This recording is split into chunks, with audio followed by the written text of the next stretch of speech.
Take my whole life too, for I can't help falling in love with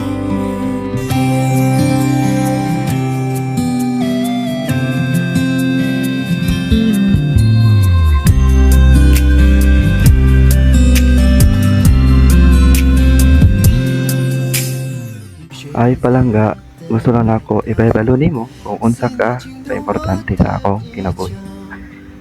Ay namdom pa ba ka sa atong first meet sa Rom sa SPG? Sa tinuod lang, wala jud ko nag-expect nga mao o dito sad nako nakaila ang akong pinalanggang. Ba? Ay namdom pa ba ka sa atong first meet apa? Wala ako kahibalo ato nga time nga ikaw di ay ang usa sa pinaka-importanteng tao ang abot sa akong kinabuhi.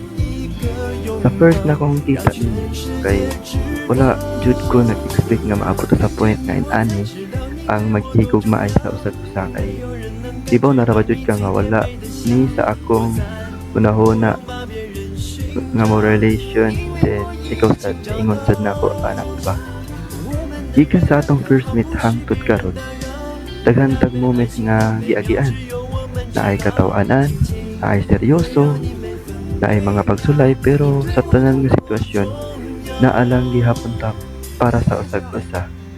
Nakita nako kung unsa ka mapinanggaon, buutan ug mas nahulog ko sa imo tungod sa imong pagkalambing, pagka-supportive, prangka nga pagkababay ug sa imong pagkamasinabtan.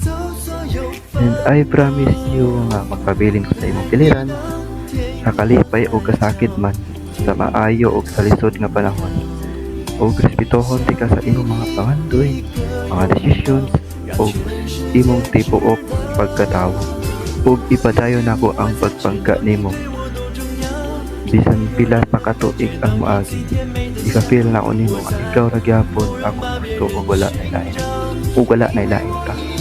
And I promise to you, and I promise to love you, to cherish you, and to be with you, my palangga, always and forever.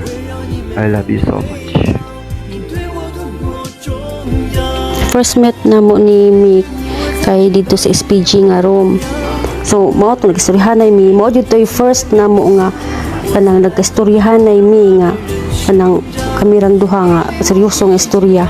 Pila ka adlaw nagtuloy-tuloy na nga mo ang nagkaila taman sa nanguyab siya nako ana. Dayon pagka nabot ang time nga naka-decide na ko nga sugto na nako siya kay para pod maka-build na mi og kanang nga makomportable na dayon mi amo ang experience sukad nga nagkaila mi makaingon jud ko nga okay jud siya okay jud kay siya kay dili man gud mi awayunon dili sa misigig away dayon kung naa man gani may mga problema ma-settle ra namo dayon hangtod karon lig-on ra gyapon mi nalampasan namo to mao to siya nga naka-decide mi nga magpakasal din hangtod karon I hope na kanang i-bless ni Lord among relationship.